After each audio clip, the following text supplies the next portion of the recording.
The story begins with a moment that seemed small at the time, but would later become unforgettable.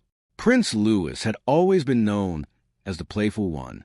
People saw him waving on balconies, making funny faces, and struggling to stand still during royal events. To the public, he was charming, but also easy to underestimate. On that quiet afternoon at Windsor, he was simply a child standing in a room full of adults who were far more interested in each other than in him. No one expected anything remarkable to happen, but sometimes the smallest moments are the ones that change everything. That day was meant to be simple and polite. Guests had been invited to enjoy a relaxed gathering at Windsor Castle. Among them was a world-famous pianist, a man respected for his skill, discipline, and strong opinions about music. He was the kind of person who believed that true talent required years of hard work and strict training. To him, music was serious, almost sacred. When he noticed young Louis in the room, he didn't see potential. He saw a child who didn't belong in a world built on precision and perfection. That first impression would shape everything that followed. The pianist's attention soon shifted to the grand piano placed in the room. It was more decoration than instrument, polished and untouched. With a slight smile, he asked if Louis could play. The question sounded light, almost friendly, but there was a tone beneath it that adults could recognize. Before Louis could answer, someone mentioned that he was still too young and had no formal training. The pianist responded with a comment that drew quiet laughter from the room. It wasn't openly cruel, but it carried a message.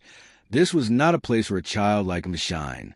Then came the moment that changed everything. The pianist gestured toward the piano and invited Louis to play something. To everyone else, it seemed like a harmless joke. But to a 7-year-old child, standing alone under the eyes of so many adults, it felt very different. Louis hesitated. He didn't know what to do. He had never touched that piano before, and he certainly had never played in front of a room like this. The silence grew heavier, and even though his mother gently told him he didn't have to do it, the feeling of being judged had already settled in. Louis chose not to play that day. He stepped back, stayed quiet, and let the moment pass. To most people in the room, it was nothing more than a small interaction, quickly forgotten as the conversation moved on. But for Louis, it stayed.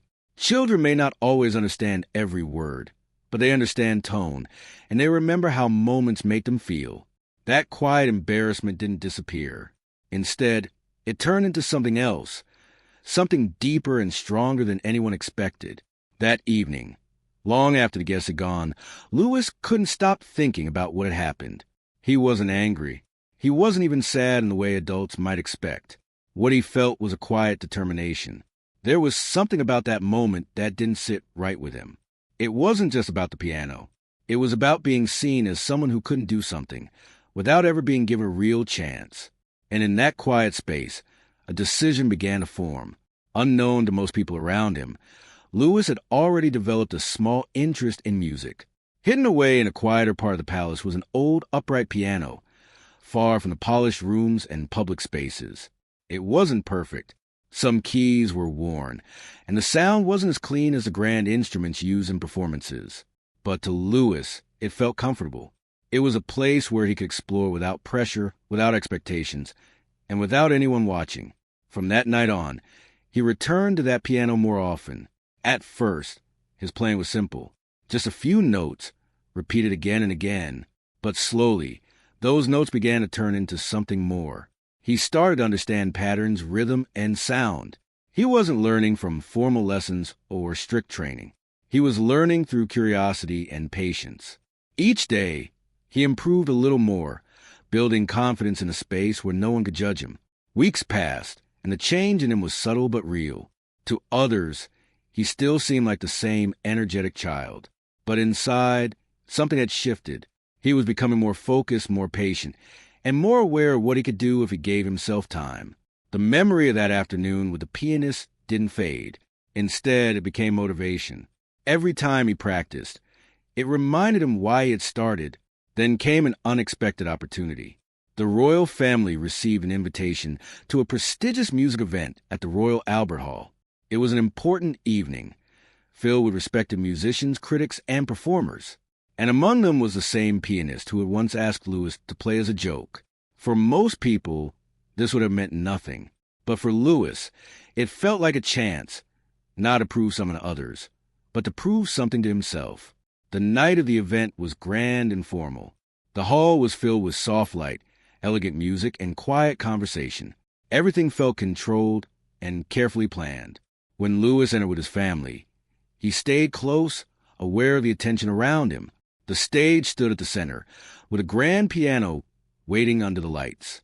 It looked intimidating, far different from the old piano he had been practicing on in private. As the event began, the pianist took the stage. His performance was strong, but not perfect. There were small moments of tension, slight mistakes that only trained ears might notice. The audience listened respectfully, but something felt different. The confidence he usually carried wasn't fully there. And in the middle of that atmosphere, something unexpected happened. In a moment that seemed almost casual, attention shifted toward Louis once again. This time, the invitation felt different. It wasn't planned, and it wasn't part program. But the situation unfolded quickly, and before anyone could fully react, Louis found himself walking toward the stage. The same feeling from weeks earlier returned, but this time, it didn't control him. He reached the piano, paused, and sat down. The room grew quiet, not out of expectation, but out of curiosity. People didn't know what to expect. Some thought it would be another light moment, something to smile at and move past. But Louis had changed since that day at Windsor. He wasn't the same child who had stepped back. He placed his hands on the keys and began to play. The notes were simple, but they were steady and controlled. There was no rush, no panic. Each sound carried clearly through the hall. The audience leaned in, realizing that this was not random. This was not luck. This was practice, patience, and quiet determination coming together in a single moment. When he finished, the silence that followed felt different from before. It wasn't uncomfortable, it was thoughtful. Then, slowly, applause began to build. Not loud or overwhelming, but genuine. The pianist, standing nearby, watched with a different expression now. Whatever he had expected, this was not it. In the end, the moment wasn't just about a child playing the piano. It was about how easily people can underestimate someone based on what they see on the surface. Prince Louis had not become a master musician overnight, but he had shown something more important: the willingness to learn, to grow, and to face a challenge without fear. And sometimes that is far more powerful than perfection. As the applause settled and the moment began to pass, something subtle but important changed in the atmosphere of the room. What had started as curiosity had turned into quiet respect. People were no longer looking at Prince Louis as the playful child they had seen in public appearances. Instead, they were seeing someone who had shown courage in a situation that would have overwhelmed many adults. It wasn't just about the notes he played. It was about the way he handled the pressure, the silence, and the expectations placed on him without warning. For the pianist, the moment carried even more weight. Earlier, he had spoken with confidence, almost certainty, about what a child could or could not do. His view of music had always been strict, built on years of discipline, structure, and control. But what he had just witnessed didn't fit neatly into that belief. This wasn't a trained performance shaped by formal lessons and strict guidance. It was something simpler, but also more honest. It was a result of curiosity, effort, and quiet determination. And sometimes that kind of learning creates a different kind of connection with music. The pianist didn't make a dramatic speech or draw attention to himself. Instead, his reaction was calm and brief. He acknowledged what he'd seen in a simple way, one that carried more meaning than any long explanation could. It wasn't just about admitting he was wrong. It was about recognizing that talent and growth can come from places we don't expect. In that moment, the roles had quietly shifted. The person who had once been in control of the situation was now the one learning something new. For Prince Louis, the experience felt different. He wasn't thinking about proving anyone wrong. He wasn't focused on the reaction of the audience or the pianist. What mattered to him was that he had faced something that once made him feel small, and he had handled it in his own way. That kind of confidence doesn't come from applause. It comes from knowing you can stand in a difficult moment and not step back. As the evening continued, conversations began to change. People spoke less about technical perfection and more about the meaning behind what they had just seen. In a room filled with experts, critics, and experienced performers, a simple performance by a child had shifted the focus. It reminded everyone that music is not only about skill and precision. It is also about feeling, expression, and connection. Those are things that cannot always be measured or taught in the traditional way.